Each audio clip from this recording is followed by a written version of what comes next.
Alright, and the warp speed is not slowing down at all. Here we go with the next game, and it is going to be here from Team Dignitas, as opposed to what it says in the nickname Blast. He is Tefel, spawning as the green Zerg on the bottom right side of the Aquilon Wastes map. Meanwhile, we have Sage spawning as the yellow Protoss over here on the top left-hand side of the map. This is my first PVZ of the day or night, depending on where you are, watching the game from. As we see already a low ground proxy pylon, excuse me, not proxy pylon, forge fast expansion pylon already being set up. And I have to say, out of all of the matchups, I would say PVC is the one that most resembles Wings of Liberty. What do you think? Yes, I think it does, and I'm kind of surprised at that, because with the addition of Mothership Core and the ability to turn your Nexus into a huge cannon, basically, I would imagine that it is going to be the matchup that is going to change the most. And without the need of going Forge Fast Expand, and I think we can agree on that you don't need to go for it. You can just go for an expansion or even free bases, which White is showing how to do. You can then defend all of that with your Mothership Core if you have enough energy for your cannons. So I don't think that Forge Fast Expand is something that will last very long. Maybe, please don't quote me on that. Players have been so much used to doing it, so I wouldn't be surprised if it does last. But with the addition of Mothership Core, I would expect at least a couple of nice strategies with expanding without a Forge will arise. Well, the problem with the Mothership Core is the fact that how much gas it takes early on. You need the Mothership Core, which requires 100 gas. It also slows down your probe production a little bit, and I felt a lot of the players just feel that, you know what, there's a tried and true strategy that I know is going to keep me at least even, economically speaking. We should perhaps see the Protoss players take up a third base faster, since they can get that all-important cannon up on that Nexus. Also, the Mothership Core makes it much more difficult for that Roach Zergling composition to make their way in, as the Mothership Core essentially has free damage throughout the fight. And even if the Roaches and the Zerglings then try to run away, the Mothership Core with some speed and maybe a time warp spell can pick off some more units as well. Yeah, you're exactly right. And although, like I said, Blizzard at certain point even stated that the Mothership Core addition is targeted at giving more viable options to the early gameplay by Protoss. And I think one of the reasons was that every single Protoss we know is playing Forge Fast Expand. And I think we had Axlav, who was trying to play, was it 2-gate expand or something like that? Something kinda cheesy. And then put some Zealot pressure on, and then wall off your natural, and you would also go for an expansion then. Not sure what strategy was it, to be precise, but I had not known a player who was very successful without Forge Fast Expand against Zerg. Yeah, so pretty much, if you didn't know better, this looks exactly like a Wings of Liberty game. Sage, Forge, Fast Expansion. Tefel then responds by getting up his own fast third base, sometime around the 4-minute, 30-second mark. So he's going to be running up on 3 bases. The question, though, is how is he going to be able to defend this base easily?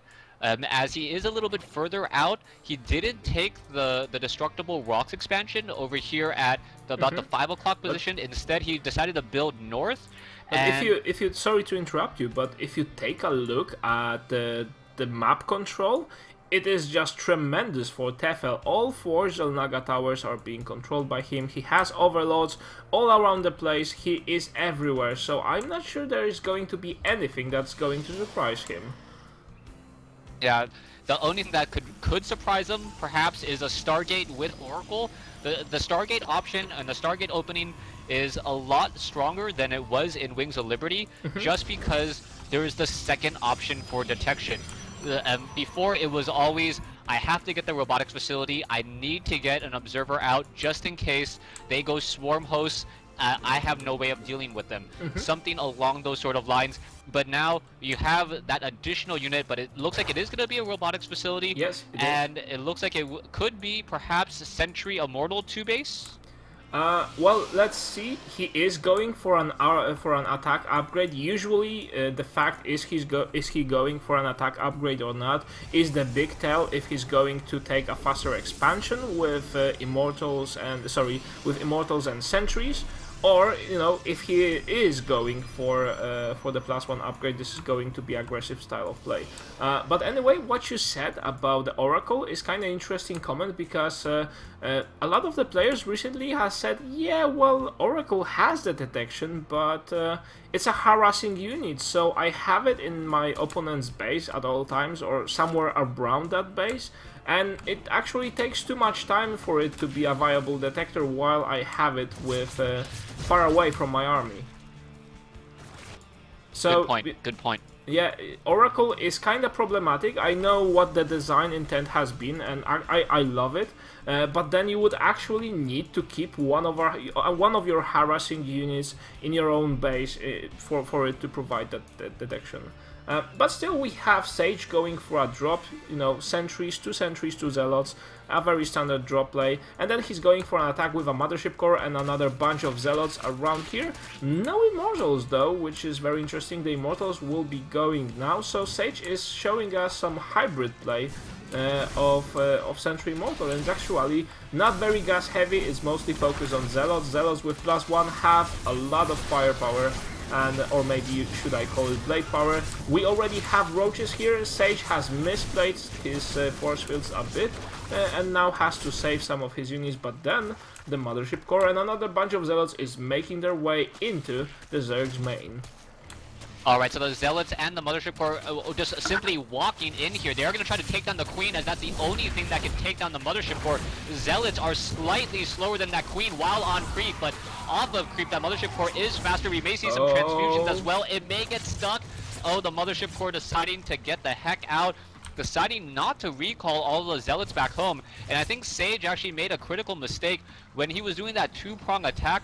Tefel was defending the third base very easily. Meanwhile, Sage was just sitting idle with his Mothership Core and his Zealots.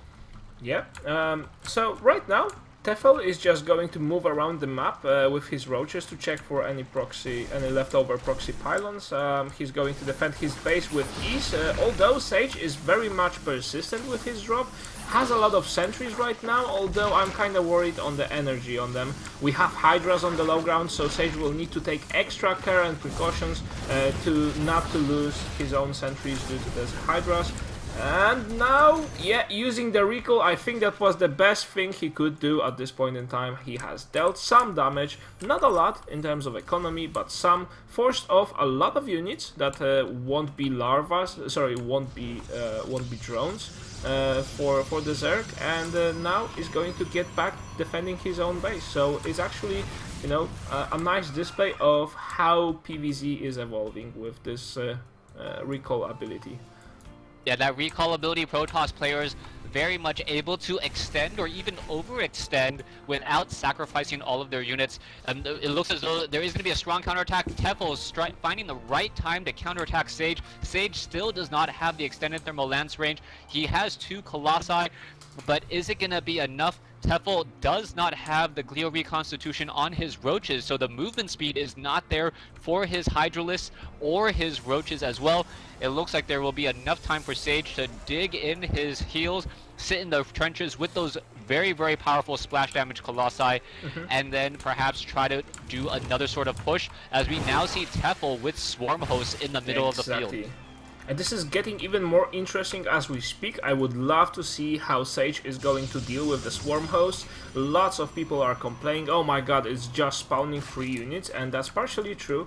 But then before it actually pays off, these units are not free. You need to pay for the Swarm Host, so it's an investment, and this has to deal some damage. Otherwise, if you lose your Swarm Host too early, the whole investment just didn't pay back at all. So I'm just keen to see how Sage is going to counter that. Either it be Blink Stalker or just perfect Colossi positioning. I'm still concerned about the fact that these little locusts deal a lot of damage, and also they have a pretty tremendous health pool. Yeah, at 65 health, they're more durable than Marines. They're also light units, so it's just really difficult to take them on. The problem for Sage is going to be the fact that he still does not have any detection. If he tries to make any move out across the map, and perhaps, perhaps deal some sort of damage, if Tefel's swarm hosts catch a whole bunch of sentries and stalkers off guard, that's just going to be a very devastating blow, especially if there isn't a mothership core to try and do a recall out of there.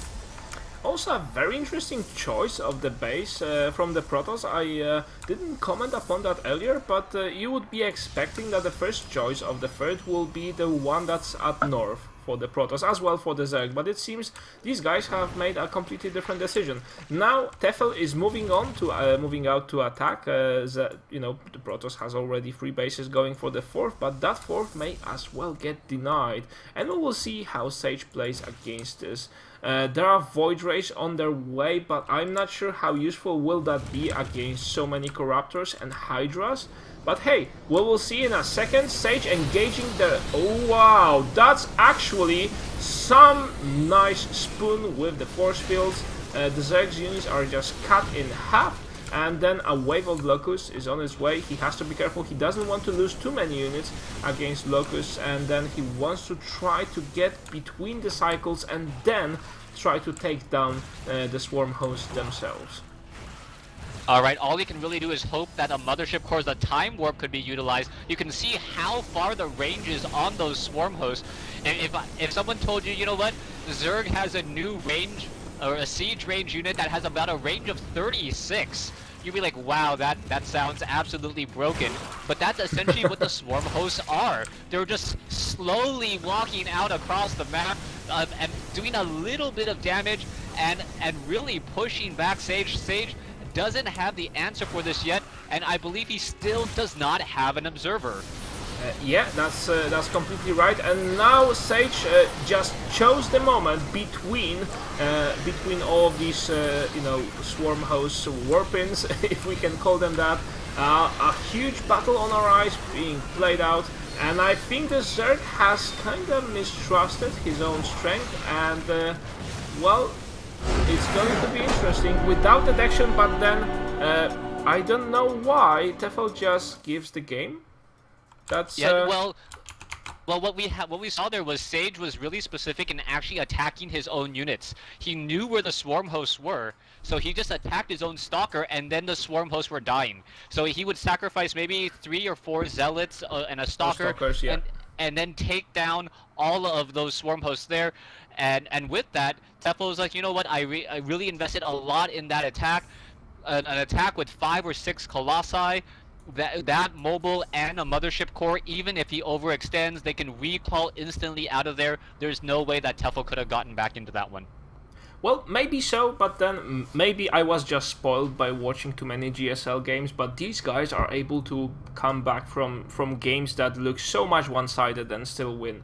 And I was just kinda caught off guard with Tefel leaving the game. I understand he has lost a lot in that battle, although with the Zerg economy, I imagine he would be able to get back, or at least attempt getting back to the game.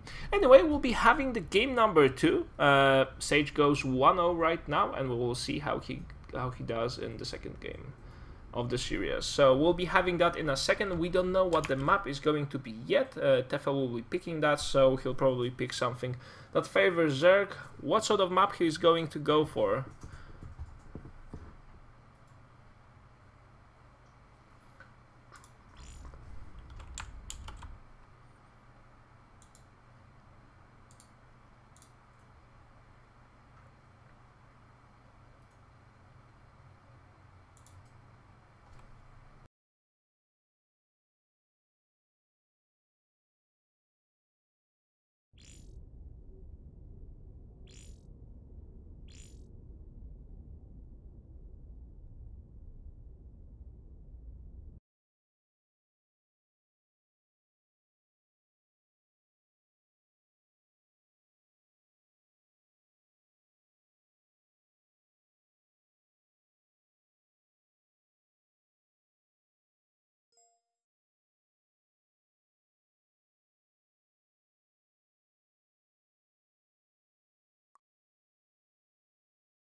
Alright guys, and the map is going to be Daybreak.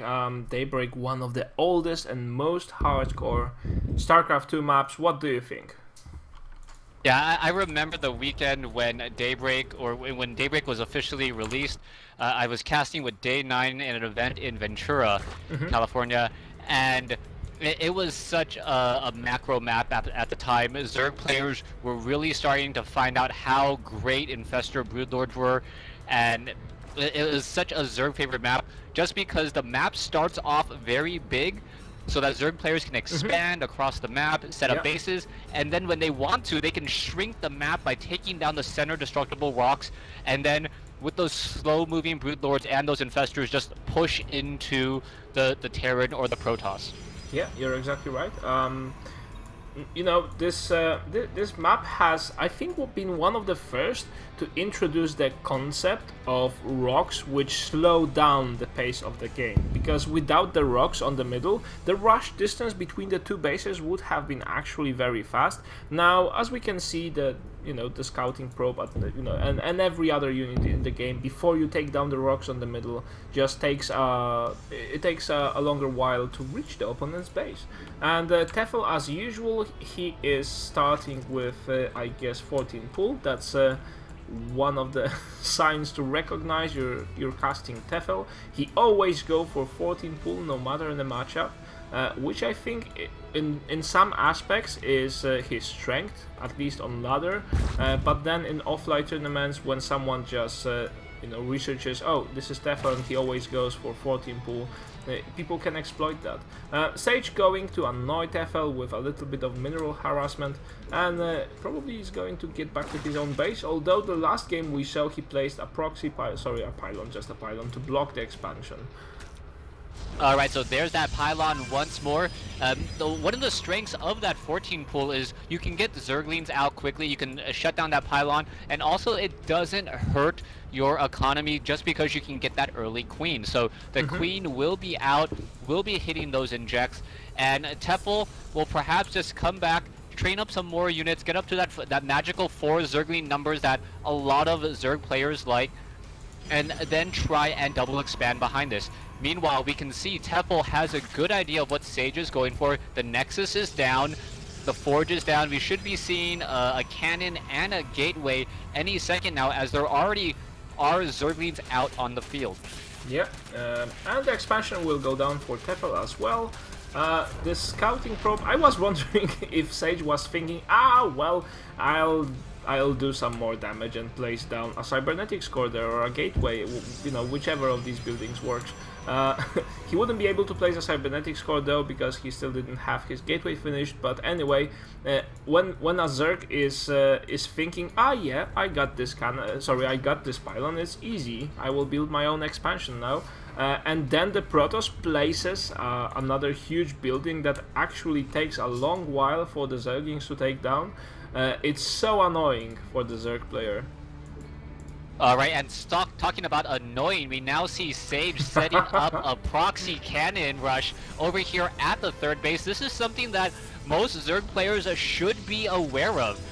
It's very difficult to get Zerglings behind the minerals, behind the pylon. It's very difficult to get the necessary surround, and if Sage is able to keep Tefel on 2 bases, then when you're even bases as a Zerg, you're generally behind because you need the additional larva, you need that additional economy in order to get that Zerg engine growing and really exploit it. Yes, you're right. Tefel already having a lot of comfort. Now, this cannon has been slightly mistimed. The perfect way to execute this would be to place this cannon after, so it finishes after the hatchery finishes itself, so Tefel has no chance of cancelling it. And as soon as Sage sees, oh, he didn't cancel this, he goes for additional 2 cannons, may even build a third one, although the weakness of this is going to be the pylon, of course, and there's already an additional one being warped there. So we will see. The queen is being focused by the cannon, although I think the workers are more important, and Tefel, for some reason, his workers were not nabbing at that pylon. Oh my god, this is not looking too good for him right now. Yeah, for a moment it looked like Tefel was going to be able to handle this no problem whatsoever. Now all of a sudden the script's been flipped. What Tefel needs to do, he needs to lay down a creep tumor. Those spying crawlers have the same range as the photon cannon, so you could have poked apart the pylons. He can't let this sit here that long, but it looks like he is just going to completely give up this position. 3 photon cannons, that's going to be quite difficult for Tefel to break, as we're now moving into Stargate for Sage and a Baneling Nest for Tefel. Exactly, I wanted to mention that there are 32 Zerglings on the map right now, which is a huge number, and I'm not sure that Sage has the means to defend that at this point in time. There is 1 sentry, 2 sentries now, but is that enough against such a plethora of Banelings? Yeah, if you take a look at it, there is a 12 worker advantage for Sage right now. So Tefel pretty much knows, you know what, there's no real way for me to get back into this except go for an all-in attempt. You can see more Zerglings are being trained, yeah, you can see a sea of Zerglings, no metabolic boost though, so this is gonna severely hurt any real chance. The Zerglings are now making their way forward.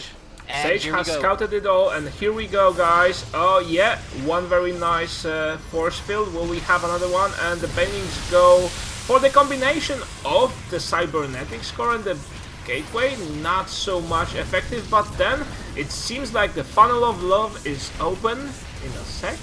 This Zealot is the one last thing left standing.